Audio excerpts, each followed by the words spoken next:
विश्वं दर्पणदृश्यमाननगरे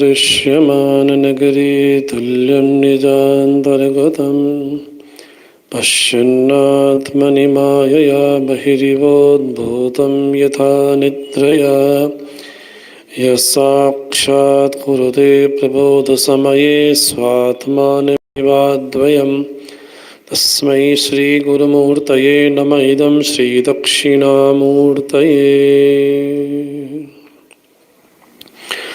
अखिलांड कोटि ब्रह्मांडाधिनायक भगवान भाव भवेश्वर के चरणों प्रणाम करते हुए प्रातः स्मरणीय श्रोत्री ब्रह्मनिष्ठ परम पूज्य बड़े महाराज श्री के चरण प्रणाम करते हुए परम पूज्य स्वामी गोविंदानंद जी महाराज जी के चरण प्रणाम करते हुए परम पूज्य स्वामी महेशानंद जी महाराज जी के चरण प्रणाम करते हुए इस आश्रम के मुख्य पूज्य महाराज श्री के चरण प्रणाम करते हुए पूज्य स्वामी शिवानंद जी समस्त संत चरण आप सभी को नमो नारायण।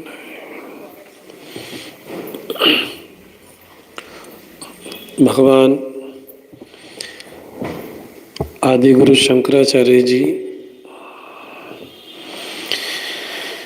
इस भजगोविंदम नामक ग्रंथ के माध्यम से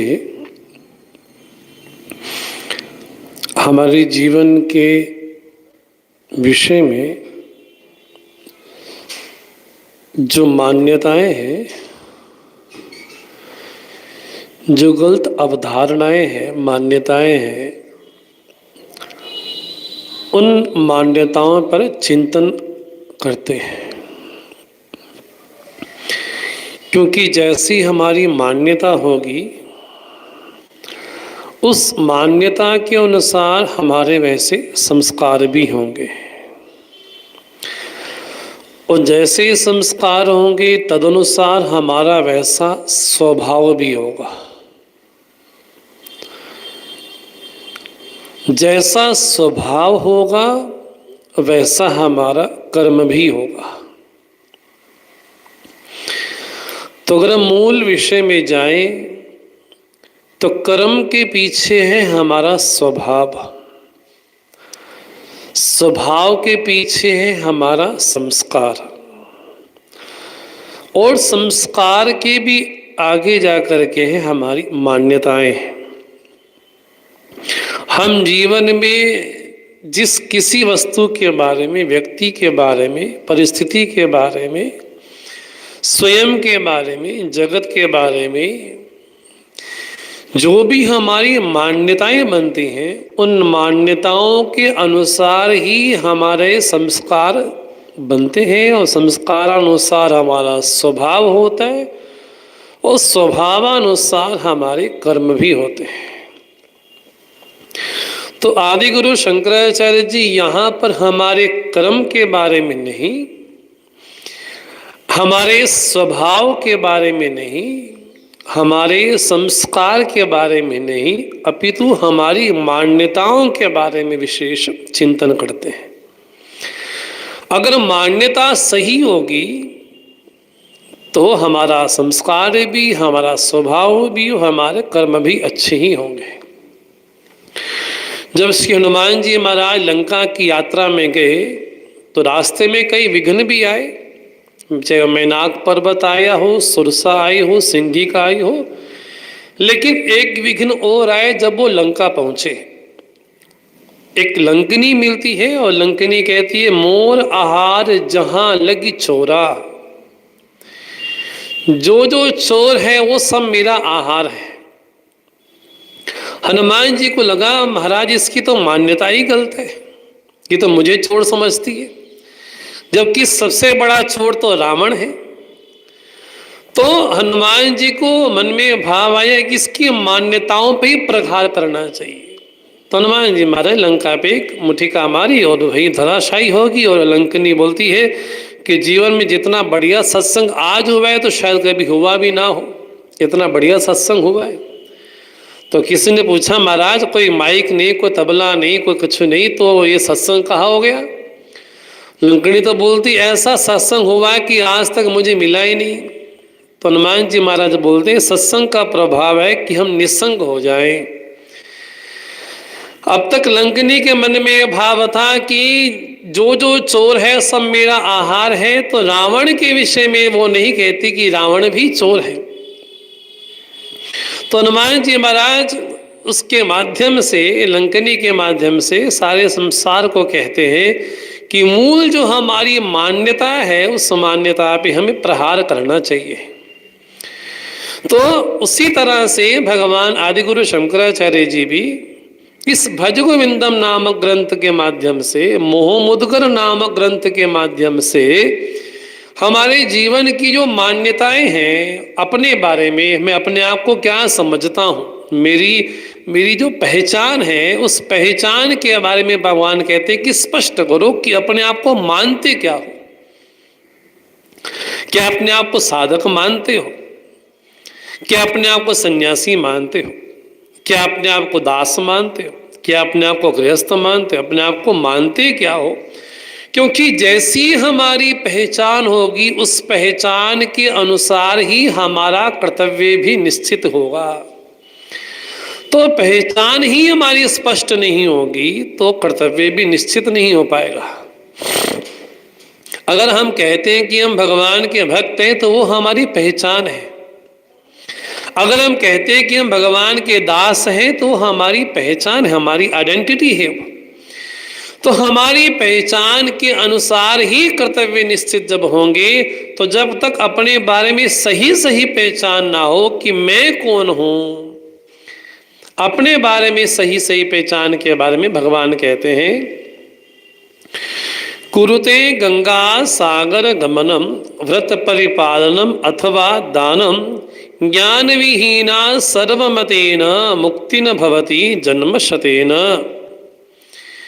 इस श्लोक के माध्यम से आचार्य कहते हैं कि जितने भी प्रकार के साधन हैं, जितने भी प्रकार के सत्कर्म हैं, उन सत्कर्मों का केवल एक ही फल है कि हमारा अंतःकरण शुद्ध हो, इतना मात्र।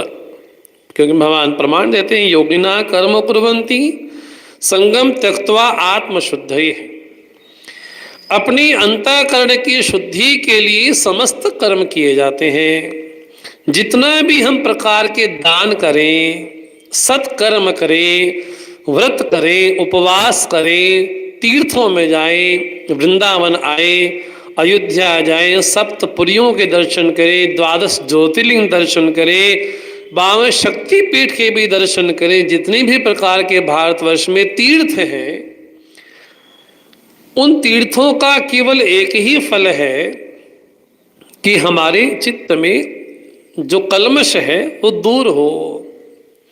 हम तीर्थ जब जाते हैं तो तीर्थ का उद्देश्य क्या है मन में स्पष्ट होना चाहिए। तीर्थ गए, केवल बिहारी जी के दर्शन किए और वापस आ गए, लेकिन वास्तव में वृंदावन को हमने जाना कि नहीं जाना पता नहीं। गए, प्रेम मंदिर दर्शन किए, वापस आ गए, और चकाचौंध देखी, वापस आ गए। ठीक है, इसका फल तो मिलेगा, लेकिन जो वास्तविक फल है उससे थोड़े वंचित अवश्य हो जाएंगे। तो आचार्य कहते हैं जितनी भी प्रकार के तीर्थ हैं, हम रिटायरमेंट के बाद अब तक नौकरी कर रहे हैं, अब रिटायर हो गए, अब क्या करें? बोले अब हम जगह जगह जो तीर्थ हैं उन तीर्थों में जाएंगे, 4 धाम जाएंगे। उससे मिलेगा क्या? वहाँ घूमने जाएंगे, तो वो तो तीर्थ का फल नहीं हुआ। तो जितनी भी प्रकार के तीर्थ हैं उनको एक ही शब्द में आचार्य कहते हैं कुरुते गंगा सागर गमनम, है ना। हम गंगा सागर में स्नान करें, हम जितने भी प्रकार के व्रतों को करें, हम जितनी भी प्रकार के यज्ञों को करें, जितने भी प्रकार के यज्ञ हैं, जितने भी प्रकार के व्रत हैं, कर्म है, सत्कर्म है, उनका एक ही फल है कि चित्त हमारा जो कल्मश से भरा हुआ है वो साफ हो, उसका प्रक्षालन हो। ये आचार्य का मुख्य उद्देश्य है। इसलिए आचार्य स्पष्ट कहते हैं ज्ञान विहीना सर्वमतेन, ज्ञान विहीना, अपने बारे में जो सही समझ है, ज्ञान मैंने अपना जो जीवत्व भाव है, जब तक जीवत्व भाव का त्याग नहीं होता तब तक ज्ञान में अर्थात स्वस्वरूप में स्थिति नहीं हो सकती। तो जीवत्व का बाद होना ही वेदांत की दृष्टि से कहीं ज्ञान है। अगर हम अपने आप को भक्त कहें तो भक्त होने के नाते हम अपना आत्म परिचय क्या बोलते हैं, हमारा परिचय क्या है। जब हनुमान जी महाराज ने पूरी लंका को तहस नहस कर दिया, अशोक वाटिका को तहस नहस कर दिया, तब रावण पूछता है काते पर कपे है, तुम कौन हो कपि। हनुमान जी को लगा इतना मैंने लंका अशोक वाटिका उजाड़ दी, फिर भी मेरे बारे में पूछता है कि तुम कौन हो। समझ ये आना चाहिए था कि किसने भेजा है, लेकिन अभी तक रावण की वैसी समझ नहीं बन पाई। तो रावण बोलता है काते कपे है। तब हनुमान जी महाराज बोलते हैं दासो हम कौशलेंद्रस्य, मैं भगवान श्री राम का दास हूं। अर्थात हनुमान जी महाराज ने अपनी पहचान बतलाई कि मेरी आइडेंटिटी, मेरी पहचान ये है कि मैं राम जी का दास हूं। तो जब तक हम अपनी पहचान को सुनिश्चित नहीं करते हैं, अपने बारे में सही सही हमारी जानकारी नहीं है कि मैं कौन हूं, तब तक बोले वेदांत में प्रवेश नहीं हो सकता। तो जो जितना जिज्ञासु होगा, क्योंकि ज्ञान का साधन जिज्ञासुता है, जो जितना ज्यादा जिज्ञासु होगा उसके मन में उतना ज्यादा ज्ञान को लेकर के श्रद्धा भाव ही होगा। तो जब आचार्य ये कहते हैं ज्ञान विहीना सर्वमतेन, सभी मतों में केवल एक ही बात सुनिश्चित है, आप कितनी बार तीर्थ कर लो, कितने भी व्रत कर लो, कितने भी उपवास कर लो, न उत्पादित यदि रतिम श्रम एव ही केवलम। भागवत कहती है यदि हमारे चित्त में भगवान के प्रति रति पैदा ना हो तो जितने भी प्रकार के सत्कर्म हम करें वो केवल हमारा परिश्रम मात्र है। न उत्पादित यदि रतिम, जब तक ईश्वर के चरणों में हमारी अनुरक्ति ना हो जाए, अनुराग ना हो जाए, प्रेम ना हो जाए, तब तक जितने भी प्रकार के साधन करें और उनका फल एक ही है कि भगवान के चरणों में अनुरक्ति हो जाए। और कितना भी तीर्थव्रत उपवास कर ले, लेकिन जब तक रति प्राप्त ना हो तब तक सारे साधन मानव की श्रम मात्र ही। इस प्रकार आदि गुरु शंकराचार्य जी की जो प्रवाह में क्रम चल रहा है, उसी क्रम में अगला श्लोक हम 18वां श्लोक करते हैं। देखते हैं कि हमारे सुरेश्वराचार्य जी जीवन की जो धारणा है सुख को लेकर के, उसके बारे में चिंतन करते हैं। सुर मंदिर तरमूल निवासा, शय्या भूतलम अजिनम वासा, सर्व परिग्रह भोग त्याग, तस्य सुखम न करोति विराग। भज गोविंदम भज गोविंदम, गोविंदम भज मूढ़मते, भज गोविंदम भज गोविंदम, गोविंदम भज मूढ़मते। अब यहाँ पर आचार्य कैसे तपस्वी का, एक ऐसे साधक का, एक ऐसे महापुरुष का परिचय करवाते हैं कि वो महापुरुष कोई जन सामान्य में भी चरता हो सो बात नहीं। वो महापुरुष है कैसा, क्योंकि हमने भी महात्माओं को लेकर के एक इमेज क्रिएट की है, कि हमने छवि को बनाया है कि महात्मा होगा तो ऐसा होगा, महापुरुष होगा तो ऐसा होगा। एक छवि का हमने निर्माण किया, क्योंकि जैसी इमेज होती है, क्योंकि इमेज भी ट्रैवल करती है, यात्रा करती है। हमने दुर्योधन को नहीं देखा, हमने दुशासन को नहीं देखा, लेकिन आज भी जब दुर्योधन का नाम लिया जाता है, दुशासन का नाम लिया जाता है, तो मन में भाव आता है कि वो अच्छे नहीं थे, हमने देखा तो नहीं। हमने विभीषण को देखा नहीं, लेकिन विभीषण जी के बारे में चित्त में एक छवि का अवश्य निर्माण हुआ। इसको बोलते हैं इमेज ट्रैवल करती है, यात्रा करती है ना। हमने महात्मा गांधी जी को नहीं देखा, लेकिन उनके बारे में हमारे मन में एक समझ बनी है। हमने स्वामी विवेकानंद जी को नहीं देखा, लेकिन उनके बारे में हमारे मन में एक छवि का निर्माण हुआ। तो जितने ही हमारे महापुरुष हैं, सिद्ध हो, उनका दर्शन हमने भले ही ना किया हो, लेकिन हमारे मन में उनके प्रति एक छवि का अवश्य निर्माण होता है। हम कभी हिमालय गए हो या ना गए हो, लेकिन सुना है कि वहां पर महात्मा ऐसे रहते थे, इस रूप में रहते थे। हमने कभी देखा तो नहीं, तो हमने बड़े बड़े महापुरुषों को नहीं भी देखा, लेकिन फिर भी आज हमारे मन में उनके प्रति छवि का अवश्य निर्माण हुआ, एक इमेज बनी, क्योंकि हमने इमेज बना करके फिट कर दी है, दीवार पे रख दी है कि कोई महापुरुष होगा तो ऐसा होगा, और ऐसा नहीं है तो महापुरुष नहीं है। तो यहां पर आचार्य है एक ऐसे महापुरुष का वर्णन करते हैं जो महापुरुष कोई सामान्य नहीं। कैसा महापुरुष है, उसका आवास, उसका विहास, उसका विहार, उसका रहनी कैसी है। जैसे अर्जुन भगवान से पूछते हैं, स्थित प्रज्ञस्य का भाषा समाधिस्थस्य केशव स्थिति किम प्रभाषेत किमासीत ब्रजेत किम। जिसकी प्रज्ञा स्थित हो गई है, जिसकी प्रमा स्थित हो गई है, ऐसा जो महापुरुष है, उसकी भाषा अर्थात उसकी परिभाषा क्या है, उसको कैसे कहा जाए। हालांकि शब्दों में इसको कहा नहीं जा सकता। उस महापुरुष की जो रहनी है, उस रहनी का आचरण हम लोग नहीं कर सकते, है ना। श्रुति तो यहां तक कहती है जो महापुरुष जैसा आचरण करे, बोले वैसा आचरण मत करो, वो तो उनकी रहनी है। लेकिन जैसा महापुरुष आदेश करे वैसा आचरण करना चाहिए। कई ऐसे अवधूत भी देखे जो स्नान इत्यादि भी नहीं करते, तो मन में कई ऐसा भाव आ जाए, स्नान भी नहीं करते, काहे के महापुरुष, लेकिन वो अपने स्वरूप में स्थित है। उनके लिए शरीर नाम की कोई चीज नहीं है ना। हमने अपने जीवन में कैलाश आश्रम के दशम पीठाधीश्वर महाराज जी को देखा, और ऐसी स्थिति में देखा। अंतिम में जब महर्षि बिल्कुल ही अस्वस्थ हो गए, पूर्ण अस्वस्थ हो गए, तो शारीरिक क्रियाएं भी कैसी होती उनको ये भी नहीं पता, सब कुछ ऐसा ही चल रहा है। तो ऐसी स्थिति में भी उनकी जो ब्रह्मनिष्ठा है उसमें कोई कमी नहीं आई, वो स्वरूप में वैसे ही स्थित रहे। तो यहां पर आचार्य कहते हैं कि कैसा महापुरुष है, उसका रहना कैसा है। सुर मंदिर तर मूल निवासा, वो रहता कहाँ है, बोले या तो देवालय में रहेगा या तो मंदिर के किसी प्रांगण में रहेगा, ऐसा जो महापुरुष होगा।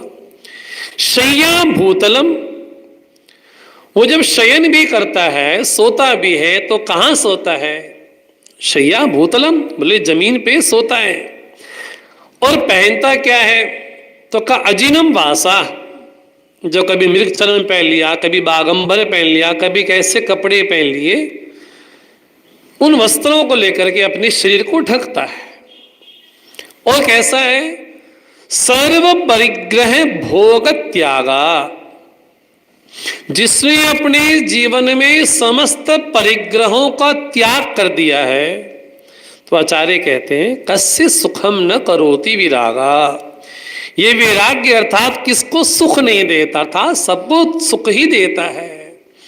क्योंकि जगत की रीति कैसी है, जगत की हर एक चीज, हर एक संबंध, हर एक वस्तु भयाक्रांत है, भय से जुड़ी हुई है। वैराग्य शतक में भर्तृहरि बोलते हैं भोगे रोग भयम,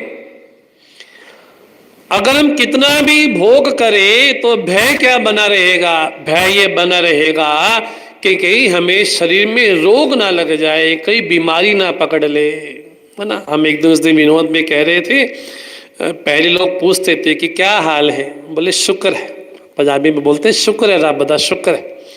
अब जब पूछते हैं क्या हाल है, बोले शुक्र नहीं, अब शुगर है। अब बोलते हैं शुगर है, अब शुक्र नहीं बोलते, क्या बोलते हैं, बोले सबको शुगर हो रखी है, डायबिटिक हो गए, मानो ये शरीर का रोग है। तो कब हो गए रोग भयम, बोले जितना भोग किया जाए उससे भय बना रहता है कि कहीं जीवन में रोग हो गया। कुले च्युति भयम, हमने बड़े अच्छे परिवार में जन्म लिया तो कोई ऐसा कार्य हमसे ना हो जाए जिससे हमारे जो परिवार है, कुल है, उसकी मर्यादा क्षीण हो जाए, तो भय लगता है। कुले च्युति भयम वित्ते नृपालाद भयम, अगर धन अधिक हो गया तो हमारे आसपास जो सीबीआई वाले हैं, सीआईडी वाले हैं, वो घूमते रहते कि ये कहाँ से धन आ रहा है। तो ज्यादा धन हो गया तब भी मन में लगता है कि कहीं चुरा ना ले कोई, मन में भय लगा रहता है। माने दैन्य भयम, अगर कहीं ज्यादा धनाढ्य हो गए तो कहीं डर लगता है कि आज जो धन एकत्रित किया है, संग्रहित किया है, कल वो कहीं चला ना जाए। बले रिपु भयम, बोले बलवान अधिक हो गए तो क्या हो गया, बोले अब डर लगता है कि हमारे आसपास कोई शत्रु ना हो जाए, तो शत्रुओं से भय लगा रहता है। तरुणा भयम रूपे तरुणा भयम, अधिक रूपवान हो गए तो मन में रहता है कि आज शरीर तो चलो युवा है, कल दुर्गुण भी होगा। शास्त्रे वाद भयम, ज्यादा पंडित हो गए, ज्यादा विद्वान हो गए तो मन में कहीं डर लगता है कि विद्वानों की सभा में बैठ के कहीं हमारी पोली ना खुल जाए, क्योंकि 15-20 मंत्र याद किए हैं, श्लोक याद किए हैं, वही जगह जगह सुना देते हैं और वहां सुनाना पड़ता है कि जहां अबोध हो। कभी विद्वानों की सभा में सुनाना पड़ जाए तो मन में लगता है कि कहीं लगे कि हम ऐसा ना हो जाए। तो शास्त्रीय वाद अभयम गुणे खल भयम, गुण अधिक हो जाए तो चोरों का डर लग रहता है। काये कृतांता भयम, शरीर मिला है लेकिन एक भय सब व्यक्ति के मन में रहता है कि कभी न कभी तो शरीर छूटेगा। हाँ, 10 साल के बाद छूट जाए, 5 साल के बाद छूट जाए, 80 साल के बाद छूट जाए, लेकिन कभी न कभी तो बोले छूटेगा। तो भर्तृहरि बोलते हैं सर्वम वस्तु भयान्वितम भुवि निर्णाम, पूरे जगत में हर मनुष्य भयाक्रांत है, लेकिन एक वस्तु ऐसी है क्या, वैराग्य मेवा भयम, बोले वैराग्य के समान धरती में और कुछ भी अभयता नहीं है। जब कोई संन्यास लेता है तो संन्यास लेने के बाद पूरी सृष्टि को, पूरी मानव जाति को अपने हाथ खड़े करके कहता है कि मैंने सबको अभयत्व प्रदान कर दिया, मेरे द्वारा किसी को भय नहीं होगा, न मैं भयभीत होऊंगा, न मेरे व्यवहार से कोई भयभीत होगा। भगवान तो यहाँ कहते यस्मानो द्विजते लोका लोकानो द्विजते चया, मेरे व्यवहार से को दूसरा पीड़ित ना हो और दूसरों के व्यवहार से मैं भी पीड़ित ना हूं, ऐसा को महापुरुष जीवन में मिले। तो आचार्य कहते हैं कस्य सुखम न करोति विरागा, वैराग्य किसको सुख नहीं देता। तो हम निवेदन कर रहे थे कि जीवन में हमने एक छवि का निर्माण किया, तो आचार्य यहाँ पर एक ऐसे महापुरुष का वर्णन करते हैं कि जिसने अपने जीवन में एक ऐसे महापुरुष को आदर्श माना। हमें सौभाग्य प्राप्त नहीं हुआ हुडिया बाबा जी के दर्शन करने का, लेकिन आज उनके बारे में पढ़ते हैं, सुनते हैं, तो मन में एक छवि का निर्माण हो गया कि हुडिया बाबा साक्षात ब्रह्म स्वरूप थे। आचार्य तो कहते हैं ब्रह्मैव न ब्रह्मविद, वो ब्रह्म को जानने वाला नहीं, वो साक्षात ब्रह्म ही है। मनीषा पंचकम में आचार्य यहां तक बोलते ब्रह्मैव न ब्रह्मविद, वो महापुरुष साक्षात ब्रह्म स्वरूप ही है। तो हमने उनको देखा नहीं, लेकिन उनके जीवन को देख के लगता है कि महापुरुष ऐसे रहे होंगे। तो मानो कि ये श्लोक सीधा सीधा कहे कि हुडिया बाबा जी के बारे में कहा गया। कैसे थे वो, सूर मंदिर तल मूल निवासा शैया भूतलम अजिरम वासा सर्व परिग्रह भोग त्यागा कस्य सुखम न करोति विरागा। बोले ऐसे महापुरुष कैसे दिखाई पड़ते थे, बोले ऐसे दिखाई पड़ते थे। देवर्षि नारद जी कहते हैं सत्शास्त्रे कुर्वन्ति शास्त्राणि, बोले ऐसे महापुरुष शास्त्र को भी शास्त्रत्व प्रदान करते हैं। हमने गीता में, रामायण में, सदग्रंथों में, धर्मशास्त्रों में किसी महापुरुष के लक्षण सुने कि महापुरुष ऐसे होते, लेकिन वो लक्षण जब जीवन में किसी के दिखाई ना पड़े तो शास्त्र में हमारी अश्रद्धा हो जाती है कि ठीक है कहा गया होगा, लेकिन अब है नहीं ऐसा। जो लक्षण भक्तों के, संतों के, ज्ञानियों के गीता में या महाभारत में, राममानस में कहे गए, ठीक है कहे होंगे, लेकिन अब वो दिखते नहीं हैं। लेकिन वही लक्षण जब किसी महापुरुष के जीवन में दिखाई पड़ जाते हैं, तब उन महापुरुष ने शास्त्रों को भी शास्त्रत्व प्रदान कर दिया। तो यहां पर आचार्य वैराग्य के साथ साथ त्याग की भी प्रधानता बोलते हैं कि जीवन में त्याग अवश्य। बोले किसका त्याग किया जाए? वस्त्रों का, वस्तुओं का? बोले किसका त्याग किया जाए? बोले त्याग जिसका किया अब उसके विषय में ममता ना रहे बस। हाँ, मीराबाई तो जब स्वामी जी से कहती है कि इतना परिवार में कष्ट है तो क्या किया जाए, तो गोस्वामी जी बोलते तजिए हरि विमुखन को संग, जाके प्रिय न राम वे देही, यद्यपि परम स्नेही। जिनको भगवान श्री राम प्रिय नहीं है या जिनको अध्यात्म मार्ग प्रिय नहीं है, उनका त्याग कर देना चाहिए। बोले त्याग ऐसा होता है, केवल वस्तुओं का त्याग कर देना, बोले ये तो ठीक है हो सकता है, लेकिन चित्त में वैसी शांति नहीं। तो गोस्वामी जी बोलते तजिए हरि विमुखन को संग, पिता तजो प्रहलाद, पिता को प्रहलाद ने त्याग दिया। भाई विभीषण, भरत महतार, बंधु विभीषण, बोले विभीषण ने बंधु का त्याग कर दिया। और बोले भरत महतारे, भरत ने मां का भी त्याग कर दिया। जाके प्रिय न राम वे देही, जिनको भगवान श्री राम प्रिय नहीं है, बोले ऐसे सगे संबंधियों का क्या किया? मनिए तो सब ही राम के नाते, जितना हमारा परिवार है राम जी का परिवार, अगर ऐसी मति बन जाए तो वास्तव में हमारा वो त्याग ही होगा। तो आचार्य यहाँ पर कहते हैं कस्य सुखम न करोति विरागा, अर्थात वैराग्य किसको सुख प्रदान नहीं करता था, सबको सुख ही प्रदान करता है। आत्मदेव तो यहाँ तक कहते हैं संन्यासा शुष्क है वही, बोले संन्यास तो बिल्कुल शुष्क है, लेकिन यहाँ पर ऐसे महापुरुष के बारे में कहा गया कि वो साक्षात आनंद का सागर है, वो अपने स्वरूप में ही मानव की निमग्न रहता है। ऐसे महापुरुष की स्थिति का यहाँ पर विशेष वर्णन किया। अब आचार्य इसी क्रम को आगे बढ़ते हुए जाएंगे, समय को ही देखते हुए वाणी को ही विराम। ओम सर्वे भवन्तु सुखिनः, सर्वे सन्तु निरामयाः, सर्वे भद्राणि पश्यन्तु मा कश्चित् दुःखभाग् भवेत्। असतो मा सद्गमय, तमसो मा ज्योतिर्गमय, मृत्युर्मामृतं गमय। ओम शांति शांति शांति। श्री वृंदावन बिहारी लाल की जय।